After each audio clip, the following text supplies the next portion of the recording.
Hello दोस्तों, estate paper one या paper two या बीपीएससी आप किसी भी चीज़ की तैयारी कर रहे हैं तो दोस्तों आज का प्रश्न जो है आपका बहुत इंपॉर्टेंट रहने वाला है। ठीक है, जैसे कि आप देख सकते हैं बीपीएससी एस्टेट टीजीटी पीजीटी जो भी प्रश्न आपका जो है यहाँ पे दोस्तों बहुत इंपॉर्टेंट प्रश्न है। लेकिन इस प्रश्न को करवाने से पहले हम आपको कहना चाहेंगे कि आप चैनल पे नए या पुराने हैं, सब्सक्राइब नहीं किए हैं तो सब्सक्राइब करके नोटिफिकेशन को जो है आप ऑल पे रख लीजिए। ठीक है, क्योंकि दोस्तों अब रेगुलर जो है आपके लिए जो है ऑब्जेक्टिव प्रश्न जो है आते रहेगा और बीच बीच में आपको जो मुझे थ्योरी इंपॉर्टेंट लगेगी तो वो मैं हैंडमेड नोट्स भी आपके लिए तैयार करके उसका भी रिवीजन करवा दूंगा। ठीक है, तो चलिए अभी शुरू करते हैं। हमारा पहला क्या प्रश्न है यहाँ पे? पहला प्रश्न है हमारा कि संगीत प्रवेश पुस्तक के लेखक कौन है? तो संगीत प्रवेश, जैसा कि आप लोग याद रखिएगा कि संगीत प्रवेश पुस्तक के लेखक हैं कृष्णराव शंकर पंडित। ठीक है, कौन? कृष्णराव शंकर पंडित। ये हैं आपके संगीत प्रवेश पुस्तक के लेखक। ठीक है, ये सब जानते ही हैं। भातखंडे जी जो हैं वो कौन सा पुस्तक लिखे हैं? नारद मुनि की पुस्तक कौन है? और भाव भट्ट की पुस्तक कौन है? आपको सब कुछ बता चुके हैं। सारा वीडियो अगर नहीं देखे हैं तो आप सब जाके प्लेलिस्ट चेक कर लीजिए, क्योंकि बहुत ज़्यादा से ज़्यादा इंपॉर्टेंट क्वेश्चन हम करवाए हैं दोस्तों। ठीक है, अब देखते हैं दूसरा प्रश्न हमारा है कि लालमणि मिश्र ने किस पुस्तक की रचना की? तो कौन सा पुस्तक है जो कि लालमणि मिश्र का है? तो सही जवाब इसका क्या हो जाएगा? लालमणि मिश्र का जो पुस्तक है तो वो है आपका भारतीय संगीत वाद्य। ठीक है, कौन सा है? भारतीय संगीत वाद्य। ये आपके ऑप्शन नंबर बी में मौजूद है कि भारतीय संगीत वाद्य जो है इसके लेखक कौन है?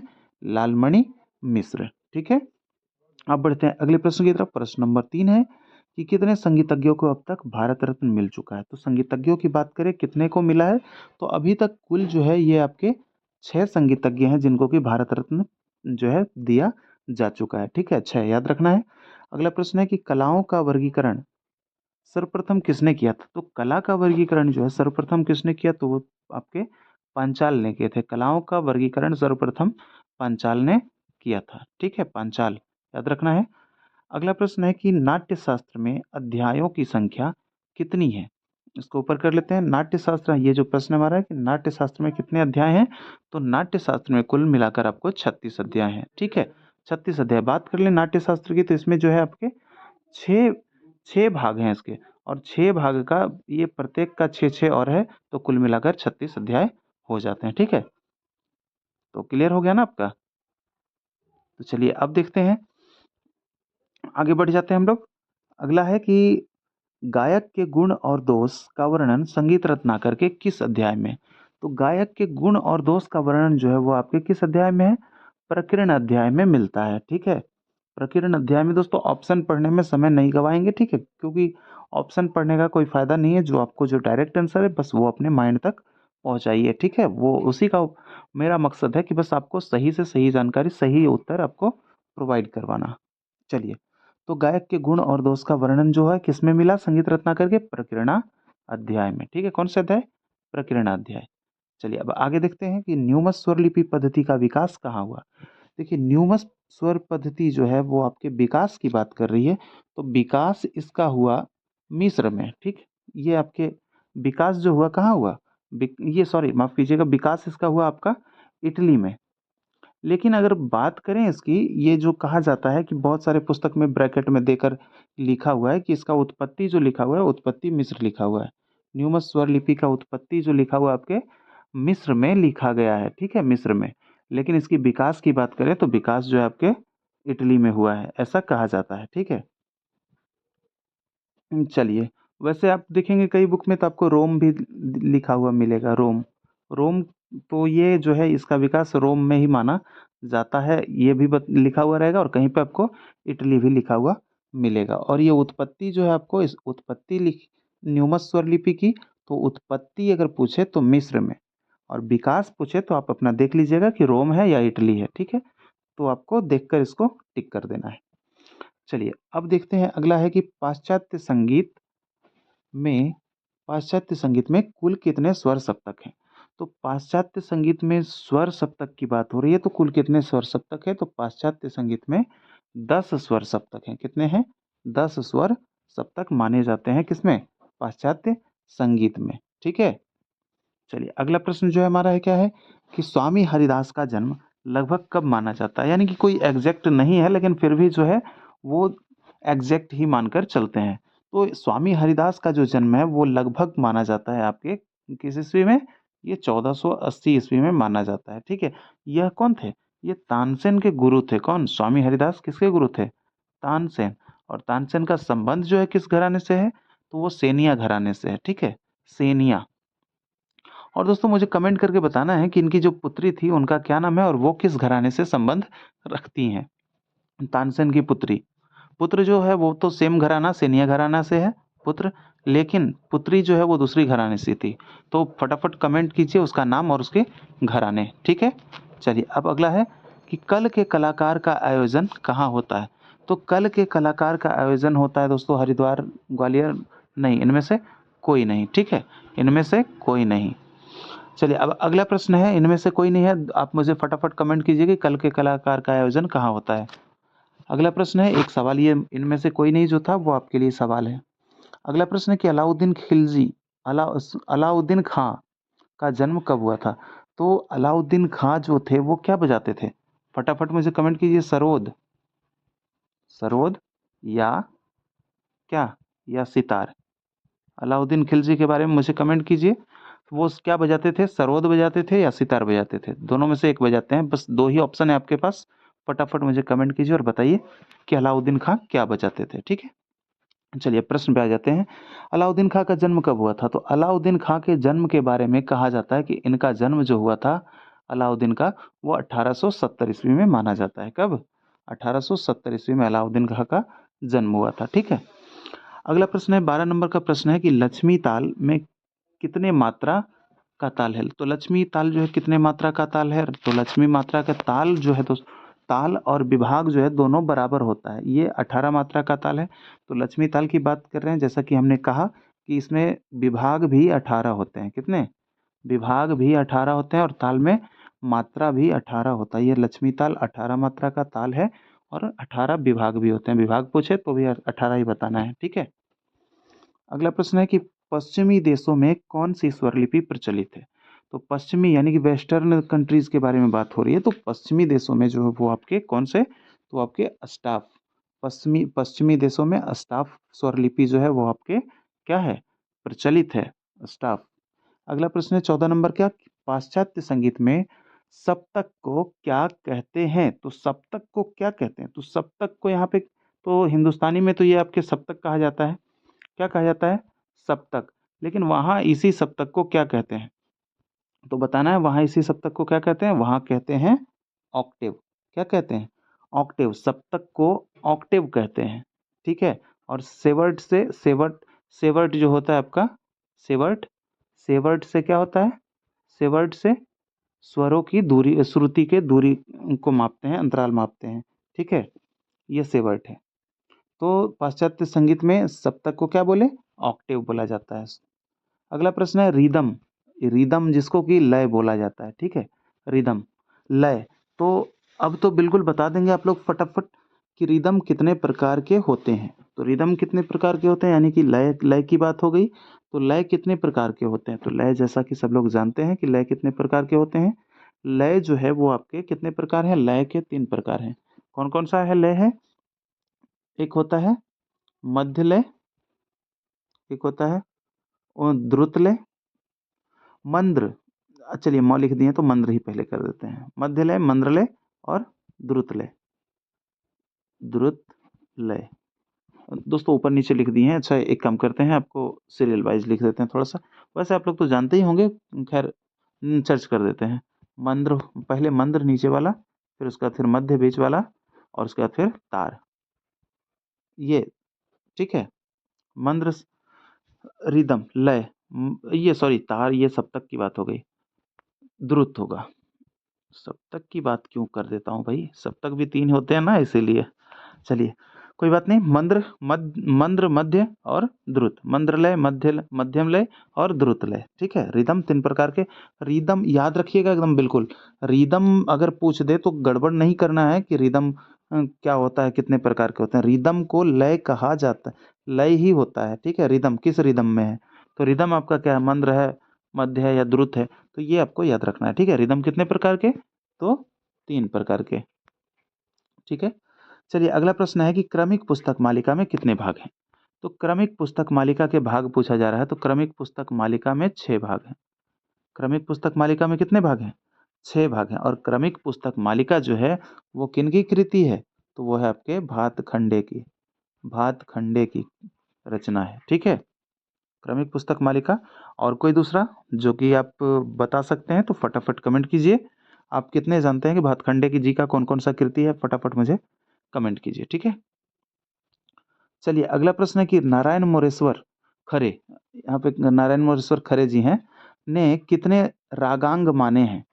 तो नारायण मोरेश्वर खरे के अनुसार रागांग की जो संख्या है वो रागांग कितने हैं? वो 30 रागांग माने हैं। नारायण मोरेश्वर खरे ने कितने रागांग? 30 रागांग माने हैं, ठीक है? चलिए अब देखते हैं अगला प्रश्न जो है हमारा 18 नंबर कि कृष्ण मत के अनुसार जो है कितनी रागनियां हैं? तो रागनियां बताना है। देखिए कृष्ण मत जो आपका ये कल्लीनाथ भी कहलाता है ना, और ये आपके शिव मत, एक आपका है शिव मत, एक आपका है कृष्ण मत, ठीक है? और एक होता है हनुमान मत, एक होता है हनुमान मत, और एक होता है भरत मत। तो ये कुल जो है ये 4 मत हैं, ठीक है? तो एक किनके बारे में पूछा जा रहा है? ये राग रागनी वर्गीकरण के 4 मत हैं। कौन-कौन सा? एक शिव मत है, कृष्ण मत है, हनुमान मत है और भरत मत है। तो शिव और कृष्ण ने कितने माने हैं? 6 राग और 36 रागनियाँ ये दोनों माने हैं, ठीक है? 6 राग 36 रागनियाँ शिव और कृष्ण जो थे ये माने हैं, और हनुमान और भरत जो हैं ये आपके 6 राग और 30 रागनियाँ माने हैं। तो चलिए पूछा क्या जा रहा है? कृष्ण मत, तो कृष्ण ने कितनी रागनियाँ बताएँ? तो 36। कृष्ण ने कितने माने हैं? तो आपके 36 रागनी माने हैं, जो कि हमारा ए ऑप्शन में है 36। अगला प्रश्न है कि नाद की जाति अथवा गुण किस पर निर्भर करती है? तो नाद की जाति अथवा गुण जो है दोस्तों वो आपके सहायक नादों पर निर्भर करती है, ठीक है? नाद वैसे अगर बात कर रहे हैं नाद की तो नाद कितने प्रकार के होते हैं? नाद 2 प्रकार के होते हैं। एक को बोलते हैं आहत और दूसरा होता है अनाहत। अनाहत, ठीक है? आहत नाद क्या होता है? आहत जो होता है वो आपके मतलब किसी चीज़ को बजाकर जो मधुर ध्वनि होता है उसको क्या बोलते हैं? आहत बोलते हैं। और ये आपके अनाहत नाद का प्रयोग जो है संगीत में नहीं किया जाता है। संगीत में प्रयोग जो किया जाता है वो आपके कौन-सा नाद का रूप होता है? तो आहत नाद का रूप होता है। उसी का प्रयोग हम लोग संगीत में करते हैं, ठीक है? संगीत में उसी का प्रयोग करते हैं। तो क्लियर हो गया? चलिए अगला प्रश्न है 20 नंबर का कि जाति गायन का प्रचलन किस काल में था? देखिए जाति गायन जो है कि आप जानते हैं कि जाति गायन का प्रचलन भरत काल में माना जाता है। भरत काल में माना जाता है। जाति गायन का प्रचलन कब माना जाता है? भरत काल में, ठीक है? भरत काल में जाति गायन का प्रचलन माना जाता है। और अगला प्रश्न है सरना प्रक्रिया किनकी देन है? जैसा कि आप लोग जानते हैं कि सरना जो है आपका सरना चतुष्टयी की प्रक्रिया जो किए थे वो कौन किए थे? तो वो किए थे आपके भरत मुनि। कौन? भरत मुनि। तो ये सरना प्रक्रिया जो है वो आपके भरत मुनि की ही देन है। किनकी देन है? भरत मुनि की। सही जवाब ऑप्शन नंबर बी, भरत मुनि, ठीक है? चलिए अगला प्रश्न है भरत ने सरना प्रक्रिया में बीना पर कितने तार बांधे? देखिए बीना पे कितने तार बांधे हैं, ये प्रक्रिया जो है वो बीना के तार कितने बांधे? सबसे पहले बीना कितने लिए थे? वो सरना प्रक्रिया में भरत ने 2 बीना लिए थे। कौन? 2 बीना। एक आपका अचल बीना और दूसरा आपका चल बीना, ठीक है? तो 2 प्रकार के बीना पूछेगा आपसे कि कौन-कौन से बीना थे? तो एक आपके अचल और दूसरा चल, ठीक है? एक अचल को क्या किए उन्होंने? अचल को एक जगह एक बीना को जो था ये बीना, मान लीजिए ये बीना बना देते हैं हम, ठीक है? ये आपका था अचल बीना, ठीक है? इस बीना पे जो है इसको अस्थिर रखा, और एक जो वो चल बीना जो लिए थे, चल बीना, इसको वो चला रहे थे। यानी इसी पे जो वो है प्रक्रिया कर रहे थे। तो वो क्या किए, वो जो आप जानते हैं क्या उसमें क्या था कि 4 3 2 4 4 3 2, ठीक है? ये आप जानते होंगे। तो उन्होंने ये आपके सा को चौथी श्रुति पर रखा था। सा को क्या रखा था? चौथी श्रुति पर। रे को 7वीं पर। तो इस तरह से 4 ये आपके रे को किस पे 4 पे रख दिया था। तो इस तरह से आपको क्या हुआ था कि ये आपके जो लास्ट में जो आ रहे थे नी, ये 22वीं श्रुति पे आया था। किस पे? 22वीं श्रुति पे आया था। तो वहाँ पे जो आपका 17वीं श्रुति जो था, वहाँ पे आपका क्या था? पंचम था। लेकिन वो जब 16वीं श्रुति पे आया, जब 16वीं श्रुति पे आ गया पंचम, ये मध्यम ग्राम में आकर, तो इसी को प्रमाण श्रुति का नाम दिया गया। तो इस यहाँ से प्रश्न भी बनते हैं कि ये आपके जो है षडज ग्राम में पंचम किस श्रुति पे है? तो वो आपके पंचम 17वीं श्रुति पे होता है और मध्य ग्राम में क्या होता है? पंचम 16वीं श्रुति पर आ जाता है। ठीक है, तो ये क्लियर हो गया होगा। तो उसी को प्रमाण श्रुति कहा गया था। ठीक है, चलिए अब क्या है कि कितने तार बांधे थे, हमारा हम सही जवाब क्या हो जाएगा? 7 तार बांधे थे। ठीक है, वैसे एक चीज और चर्च कर ही रहे हैं तो चर्च कर देते हैं। ठीक है, देखिए 22 श्रुतियों को उन्होंने सरना में सिद्ध किया था। कितने में? तो पहले में क्या हुई कि पहले में कुछ नहीं, एक भी श्रुति सिद्ध नहीं हुई, बल्कि इसको प्रमाण श्रुति का नाम दे दिया गया था। और दूसरी में क्या हुई कि दूसरी में आपके 4 श्रुति सिद्ध हुई थी। ये भी प्रश्न बनते हैं कि दूसरी प्रक्रिया में कितनी श्रुति सिद्ध हुई? तो 4। तीसरी में कितनी हुई? तो तीसरी में 6 श्रुति सिद्ध हो गई। और चौथी में क्या हुई? चौथी में 12 श्रुति सिद्ध हो गई। इस प्रकार मिला के 6 4 10 और 12 22 श्रुति जो है आपके हो गए। यहाँ 22 श्रुति हो गया ना, 22 श्रुति सिद्ध हो गए। तो यहाँ से भी प्रश्न बनते हैं। तो कितनी बार किया गया? तो 1 2 3 4 बार किया गया। ठीक है, चलिए सही जवाब इसका कितने तार बांधे? तो 7 तार बांधे। अगला प्रश्न है कि संगीत पारिजात के अनुसार कितने श्लोक हैं? तो संगीत पारिजात के अनुसार श्लोकों की संख्या पूछी जा रही है। तो आपको याद रखना है कि संगीत पारिजात के अनुसार 708 श्लोक हैं। ठीक है, कितने? 708। 708 संगीत पारिजात। सबसे पहले अगर बात करें संगीत पारिजात की, हम बात ही कर रहे हैं तो इसके लेखक के बारे में बात कर लेते हैं कि संगीत पारिजात के जो लेखक हैं वो लेखक कौन है? तो संगीत पारिजात के लेखक जो है आपके किनको माना जाता है? पंडित अहोबल। पंडित अहोबल को संगीत पारिजात का लेखक। दोस्तों देखिए, आप लोग सब कुछ जानते हैं, ऐसा नहीं है कि नहीं जानते हैं। बस देखिए, बस अगर भूलने की बीमारी ना होती ना किसी को, तो ये दिमाग जो है मनुष्य का कहाँ से कहाँ पहुंच जाता। ये धरती धरती पे नहीं रहती, ये चांद से भी ऊपर चली जाती। लेकिन भूलने वाली जो आदत होती है ना वो इंसान को, तो बस रिवीजन उसी के दृष्टिकोण से बहुत जरूरी है। ठीक है, तो संगीत पारिजात अहोबल हो गया और 708 श्लोकों का वर्णन है इसमें। चलिए अब 24 नंबर देख लेते हैं कि कर्नाटक संगीत में प्रत्येक स्वर किस श्रुति पर माना जाता है। देखिए भैया, जैसे आपके प्राचीन काल में माने जाते थे ना, प्राचीन काल में कर्नाटक संगीत के प्रत्येक स्वर किस श्रुति पे? तो प्राचीन काल की बात करें तो प्राचीन काल में भी अंतिम श्रुति पे माना जाता था और आपके कर्नाटकी संगीत में भी अपने अंतिम श्रुति पर ही माना जाता है। सही जवाब अपने अंतिम श्रुति पर। ठीक है, अपने अंतिम श्रुति पे माना जाता है। ठीक है, अब अगला देखते हैं, ग्राम राग की चर्चा सर्वप्रथम किसने की?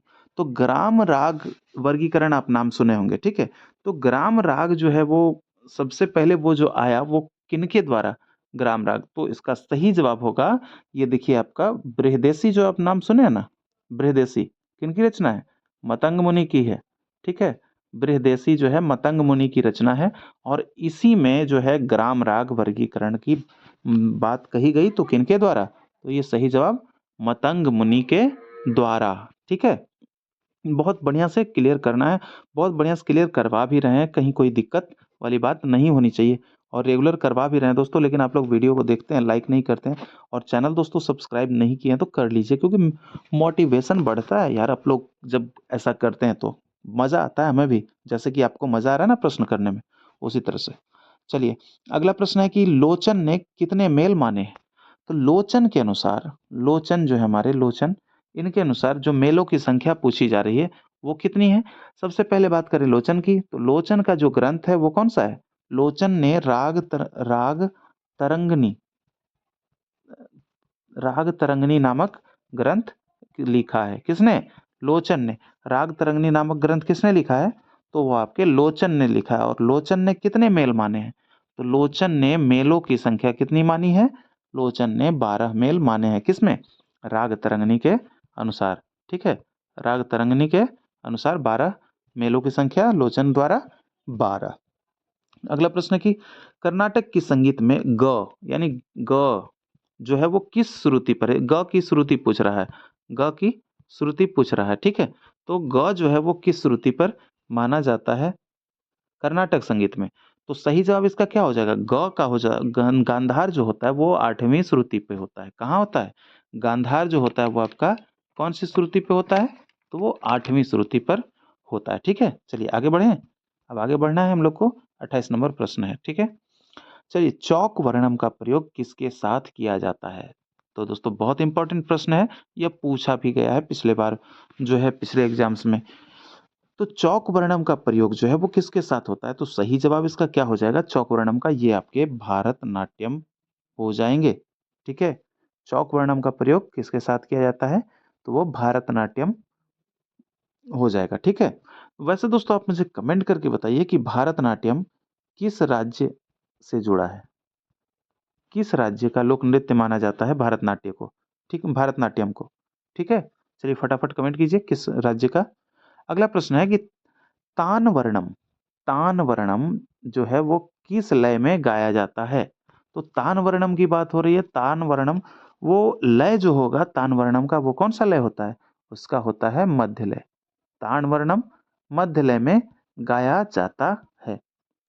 अगला प्रश्न है 30 नंबर का प्रश्न, ध्वरु वर्णम में कितने खंड होते हैं? तो खंड की अगर बात करें कि ध्वरु वर्णम में कितने खंड होते हैं, तो खंडों की संख्या जो हो जाएगी ध्वरु वर्णम में, ध्वरु वर्णम में खंडों की संख्या कितनी हो जाएगी? ध्वरु वर्णम में खंडों की संख्या हो जाएगी 3, ठीक है? कितने खंड होते हैं? 3 खंड होते हैं। अगर आपसे पूछे कि ध्वरु वर्णम में कितने अंग होते हैं, तो 3 खंड होते हैं और अंग कितने होते हैं? अंग अगर होता है तो वो होता है 6, ठीक है?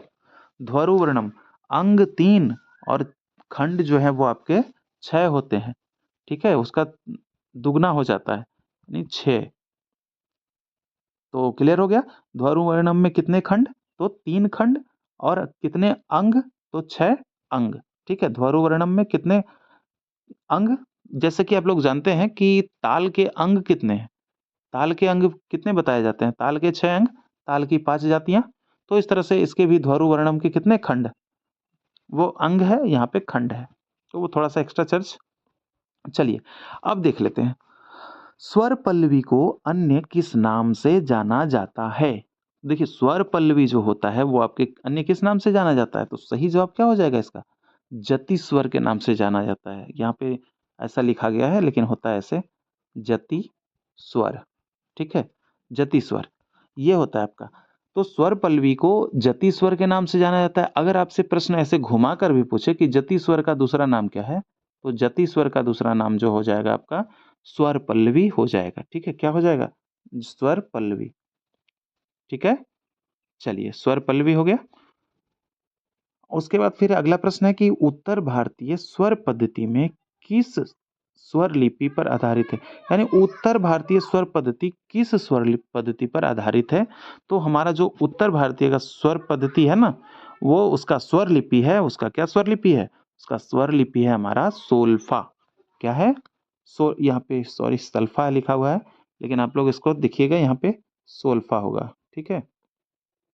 सोल्फा, जिसमें होता है ना उसके बोल डो रे मी फा सो ला सी। देखिए जैसे कि बता ही देते हैं, डो रे मी फा सोल ला सी, ये हो गया ना आपका साथ सोल्फा। तो यहाँ पे ये डो जो है उसके लिए प्रयोग करते हैं सा, रे के लिए रे, और उसके बाद फिर मी के लिए गा, डो रे मी सा रे गा म प ध और नी, सी के लिए नी। तो यही है हमारा सोल्फा। क्लियर? समझ गए होंगे बहुत अच्छी तरह से। मुझे पता है कि बहुत अच्छे तरीके से आप लोग समझ रहे हैं, सब कुछ समझते भी हैं आप, बस रिवीजन अच्छी हो रही है, आपकी तैयारी बस अच्छी हो। चलिए अब क्या है, अब क्या कहता है, तो इसका क्या हो गया था, ये जो है आपके अब अगला है कि पदम किस भाषा में मिलता है? तो पदम जैसा कि आप लोग देखते हैं ऑप्शन पढ़ना पड़ेगा। तो पदम तमिल है, तेलुगु है और कन्नड़, ये तीनों भाषा में पदम जो है वो आपको मिलते हैं, ठीक है? पदम जो है तीनों भाषा में मिलते हैं और यहाँ पे जो है आपके उपयुक्त सभी हो जाएंगे इसका सही आंसर। इसका सही जवाब क्या हो जाएगा? उपर्युक्त सभी। जो दोस्तों आप लोग को हम पढ़ाए थे इसके बारे में कि उत्तर में क्या कहते हैं, दक्षिण में क्या कहते हैं, किस चीज़ को, जैसे कि आप ये देख रहे हैं ना पदम, इसको हमारे उत्तर में क्या कहते हैं? तो ये पदम जो है वो आपको क्या कहा जाता है? ध्रुपद के समान होता है ना? उत्तर भारत का ध्रुपद है और दक्षिण भारत में पदम है। तो इस तरह से और क्या-क्या चीज़ है, वो हम आपको बताए थे। तो अगर आप वीडियो वो नहीं देखे होंगे तो कमेंट बॉक्स में उसका जो है डिस्क्रिप्शन बॉक्स में हम आपको दे देंगे उसका लिंक, और डिस्क्रिप्शन बॉक्स चेक करके आप लोग वहाँ से उसको देख लीजिएगा। वहाँ से भी बहुत सारे प्रश्न आपका क्लियर होगा, क्योंकि पूछा जाता है दोस्तों, यही सब पूछा जाता है, ठीक है? चलिए, अब अगला प्रश्न है कि राग बहार का वादी स्वर कौन-सा है? बहार का क्या पूछा जा रहा है? वादी। तो राग बहार का जो वादी होगा, वादी क्या होता है? राग बहार का वादी होता है ग, और बात कर लेते हैं संवादी की, तो संवादी स्वर जो होता है वो आपका होता है ध। ये आपका ध जो है, ये आपका हो गया संवादी, ठीक है? ये आपका ध संवादी हो गया और ग आपका वादी हो गया। अब देख लेते हैं हमारे जो नीचे 35 नंबर का प्रश्न है कि राग आसावरी का संवादी, उसमें दोस्तों वादी पूछ रहा था, राग आसावरी का संवादी। तो आप लोग जानते हैं कि राग आसावरी का वादी संवादी क्या होता है? ध और ग होता है। तो संवादी पूछा जा रहा है तो ग होगा। तो ग कहाँ पे है? तो हमारे सी ऑप्शन में है। तो ये हमारा हो गया कौन सा? राग आसावरी का संवादी स्वर ग हो गया। ठीक है? तो इस तरह से दोस्तों आज आपका सारा प्रश्न जो है 35 प्रश्न हम करवा चुके हैं। मुझे पहले फटाफट कमेंट करके बताइए, जैसा कि आप लोग से हर बार पूछता हूँ, कि आपको यह सेशन कैसा लगा? मुझे उम्मीद है कि अगर आप यहाँ तक देख लिए होंगे सारे प्रश्नों को, तो मुझे कमेंट करके ज़रूर बताएँगे कि सेशन कैसा लगा है, ठीक है? तो चलिए मिलते हैं आपसे अगले सेशन में। जब तक के लिए आप अपनी तैयारी को कंटिन्यू रखें, ज़्यादा से ज़्यादा समय दें पढ़ने के ऊपर, और उसके बाद जो है रिज़ल्ट बिल्कुल आएगी, मेहनत आपकी सफल होगी। ठीक है? मिलते हैं अगले सेशन में। जय हिंद, जय भारत।